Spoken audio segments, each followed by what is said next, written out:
ஆண்டவராகிய இயேசு கிறிஸ்துவின் நாமத்தினாலே உங்கள் யாவருக்கும் அன்பின் வாழ்த்துக்கள். பிரசங்கியின் புத்தகத்தில் சொல்லப்பட்டது போல மாயை மாயை எல்லாம் மாயை. அப்ப நம்மளுடைய வாழ்க்கையில் நாம் வாழ்கின்ற வாழ்க்கை, நாம் வாழ்கின்ற இந்த உலகம் எல்லாமே மாயையாக தான் இருக்கின்றது. ஆனால் நிஜமான காரியம் ஒன்றென்றால் அது நம்முடைய கர்த்தராகிய இயேசு கிறிஸ்து மாத்திரம்தான் நிஜமானவர்.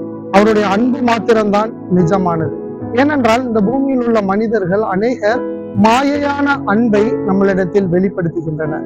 எதற்காக மாயையான அன்பை வெளிப்படுத்த வேண்டும் என்றால், ஏதோ ஒரு காரியம் அவர்களுக்கு தேவைப்படும் பட்சத்தில், ஏதோ ஒரு நோக்கத்திற்காக மாயையான அன்பை நம்மளிடத்தில் வெளிப்படுத்துகின்றனர். ஆனால் நம்முடைய தேவனாகிய கர்த்தர் நம்மிடத்திலிருந்து எந்த ஒரு காரியத்தையும் எதிர்பார்க்காமல் அவர் ஒரு உண்மையான அன்பை நம்மிடத்தில் காட்டுகிறார். அப்ப அந்த உண்மையான அன்பை நாம் பற்றி கொண்டு இந்த மாயையான அன்பை வெறுக்கிறவர்களாக இருக்க வேண்டும். அதில் நம்மளுடைய வாழ்க்கையில் ஒரு தெளிவு உண்டாக வேண்டும்.